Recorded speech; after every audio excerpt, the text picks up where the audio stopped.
कलयुग में आज भी इन 5 जगहों पर मौजूद हैं हनुमान जी। शास्त्रों और वेदों में भगवान हनुमान जी को कलयुग का देवता बताया गया है। कहा जाता है कि जो भक्त सच्ची श्रद्धा से हनुमान जी की पूजा करेगा उसे भगवान जरूर दर्शन देंगे। इसीलिए इन्हें कलयुग का जीवित या जागृत देवता भी कहा गया है। तुलसीदास जी ने भी कलयुग में भगवान हनुमान जी की मौजूदगी का जिक्र किया है। तुलसीदास जी को हनुमान जी की कृपा से ही भगवान राम और लक्ष्मण जी के दर्शन प्राप्त हुए थे। कहा जाता है कि आज कलयुग में भी इन 5 जगहों पर भगवान हनुमान मौजूद हैं। नंबर 1, गंधमादन पर्वत। इस पर्वत पर कलयुग में भगवान हनुमान जी का निवास है। इसके कई प्रमाण कई जगहों पर मिलते हैं। कहा जाता है कि कई साधु संतों ने भी इसी स्थान पर तपस्या कर हनुमान जी के दर्शन प्राप्त किए। महर्षि कश्यप ने भी इसी पर्वत पर तपस्या की थी। यह पर्वत कैलाश पर्वत के उत्तर में स्थित है। भगवान राम से अमर होने का वरदान प्राप्त कर हनुमान जी ने इसी पर्वत को अपना निवास स्थान चुना। नंबर 2, किष्किंधा अंजनी पर्वत। इस पर्वत का उल्लेख रामायण में मिलता है। कर्नाटक के कोप्पल और बेल्लारी जिले के पास किष्किंधा क्षेत्र में इसी पर्वत पर माता अंजनी ने तपस्या की थी। भगवान राम और हनुमान जी की मुलाकात भी इसी पर्वत पर हुई थी। कहा जाता है कि कलयुग में भी इस पर्वत पर हनुमान जी निवास करते हैं। नंबर 3, रामायण पाठ। शास्त्रों में कहा गया है कि जहाँ भी रामायण का पाठ होगा वहाँ किसी न किसी रूप में भगवान हनुमान जी जरूर उपस्थित रहेंगे। इसलिए कई बार ऐसा देखा जाता है कि जहाँ रामायण का पाठ होता है वहाँ वानर आ जाते हैं। नंबर 4, नीम करोली बाबा। बाबा नीम करोली के भक्त उन्हें साक्षात हनुमान जी का ही अवतार मानते हैं। उनके भक्त मानते हैं कि कलयुग में नीम करोली बाबा के रूप में हनुमान जी का ही जन्म हुआ है। बाबा से जुड़े ऐसे कई चमत्कार हुए जो कि भगवान हनुमान से जुड़े हैं। नंबर 5, राम भक्त। भगवान हनुमान जी केवल अपने भक्तों के ही नहीं बल्कि राम भक्त के भी मन में बसते हैं। रामायण में उल्लेख मिलता है कि जब भगवान राम पृथ्वी लोक का परित्याग कर रहे थे तब उनके साथ भक्त हनुमान भी जाना चाहते थे, लेकिन राम जी ने कहा जब कलयुग का समय आएगा और धर्म का खात्मा हो रहा होगा तब जो राम भक्त होंगे तुम उनके दिलों में रहना। इसलिए राम भक्तों के दिलों में सदा हनुमान जी विराजित होते हैं। होई है वही जो राम रचि राखा, को करि तर्क बढ़ावहि शाखा। हनुमान जी इस कलयुग के अंत तक अपने शरीर में ही रहेंगे। वे आज भी धरती पर विचरण करते हैं। वे कहाँ रहते हैं, कब कब व कहाँ कहाँ प्रकट होते हैं और उनके दर्शन कैसे और किस तरह किए जा सकते हैं, हम यह आपको बताएंगे, जिसे जानकर आप सचमुच ही चौंक जाएंगे। चारों जुग पर ताप तुम्हारा, है प्रसिद्ध जगत उजियारा। संकट कटे मिटे सब पीरा, जो सुमिरे हनुमत बलबीरा। अंत काल रघुबरपुर जाई, जहाँ जन्म हरि भक्त कहाई। और देवता चित्त न धरहि, हनुमत से ही सर्व सुख करहि। चारों युग में हनुमान जी के ही प्रताप से जगत में उजियारा है। हनुमान जी को छोड़कर और किसी देवी देवता में चित्त धरने की कोई आवश्यकता नहीं है। द्वंद्व में रहने वाले का हनुमान जी सहयोग नहीं करते हैं। हनुमान जी हमारे बीच इस धरती पर सशरीर मौजूद हैं।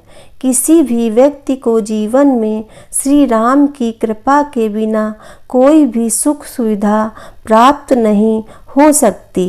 श्री राम की कृपा प्राप्ति के लिए हमें हनुमान जी को प्रसन्न करना चाहिए। उनकी आज्ञा के बिना कोई भी श्री राम तक पहुंच नहीं सकता। हनुमान जी की शरण में जाने से सभी सुख सुविधाएं प्राप्त होती हैं। इसके साथ ही जब हनुमान जी हमारे रक्षक हैं तो हमें किसी भी अन्य देवी देवता, बाबा, साधु, ज्योतिष आदि की बातों में भटकने की जरूरत नहीं है। हनुमान जी इस कलयुग में सबसे ज़्यादा जागृत और साक्षात हैं। कलयुग में हनुमान जी की भक्ति ही लोगों को दुख और संकट से बचाने में सक्षम है। बहुत से लोग किसी बाबा, देवी देवता, ज्योतिष और तांत्रिकों के चक्कर में भटकते रहते हैं और अंततः वे अपना जीवन नष्ट ही कर लेते हैं, क्योंकि वे हनुमान जी की शक्ति भक्ति को नहीं पहचानते हैं। ऐसे भटके हुए लोगों का राम ही भला करें, क्यों प्रमुख देव हैं हनुमान जी। हनुमान जी 4 कारणों से सभी देवताओं में श्रेष्ठ हैं।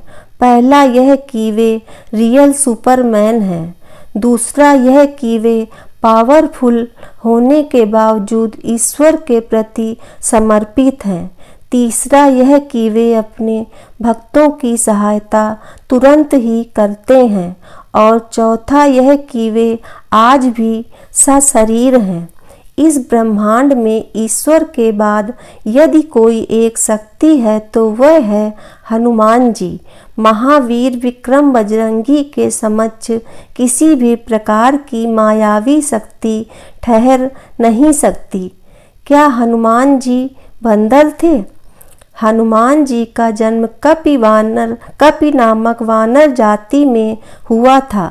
नए शोधा अनुसार प्रभु श्री राम का जन्म 10 जनवरी 5114 ईसा पूर्व अयोध्या में हुआ था।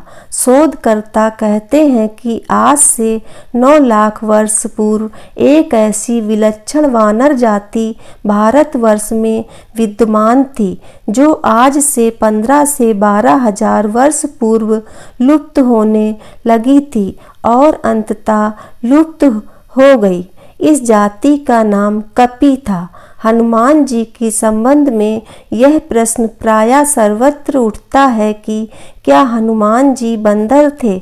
इसके लिए कुछ लोग रामायण आदि ग्रंथों में लिखे हनुमान जी और उनके सजाति बांधव सुग्रीव, अंगद आदि के नाम के साथ वानर, कपि, शाखा, मृग, प्लवंगम आदि विशेषण पढ़कर उनके बंदर प्रजाति का होने का उदाहरण देते हैं। वे यह भी कहते हैं कि उनकी पुच्छ, लांगूल, बाल्दी और लाम से लंका दहन का प्रत्यक्ष चमत्कार इसका प्रमाण है। यह कि उनकी सभी जगह सपुच्छ प्रतिमाएं देखकर उनके पशु या बंदर जैसा होना सिद्ध होता है। रामायण में वाल्मीकि जी ने जहाँ उन्हें विशिष्ट पंडित, राजनीति में धुरंधर और वीर शिरोमणि प्रकट किया है, वहीं उनको लोमस और पुच्छधारी भी शतशः प्रमाणों में व्यक्त किया है। दरअसल आज से 9 लाख वर्ष पूर्व मानव की एक ऐसी जाति थी जो मुख और पूंछ से वानर समान नजर आती थी, लेकिन उस जाति की बुद्धिमत्ता और शक्ति मानव से कहीं ज़्यादा थी। अब वह जाति भारत में तो दुर्भाग्यवश विनष्ट हो गई, परंतु बाली द्वीप में अब भी पुच्छधारी जंगली मनुष्यों का अस्तित्व विद्यमान है, जिनके जिनकी पूंछ प्रायः 6 इंच के लगभग अवशिष्ट रह गई है। ये सभी पुरातत्ववेत्ता अनुसंधायक एक मत से स्वीकार करते हैं कि पुराकालीन बहुत से प्राणियों की नस्ल अब सर्वथा समाप्त हो चुकी है। रामनवमी से जुड़ी हनुमान जी की कथा। रामनवमी पर यहाँ मंदिर से चले जाते हैं हनुमान जी। 200 साल से यह परंपरा चली आ रही है। इस परंपरा के पीछे खास मान्यता है कि रामनवमी पर श्री राम के जन्म के समय हनुमान जी प्रभु राम के समक्ष नहीं रहते और इसी वजह से हर वर्ष रामनवमी पर राम टेकरी मंदिर से हनुमान जी की शोभा यात्रा निकाली जाती है और श्री राम के जन्म के पश्चात हनुमान जी पुनः मंदिर में विराजमान हो जाते हैं।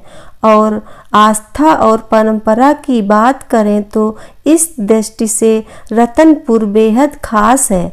रामनवमी के अवसर पर रात में यहाँ करैहा पारा से निकाले जाने वाली हनुमान जी की पारंपरिक शोभा यात्रा खास महत्व रखती है।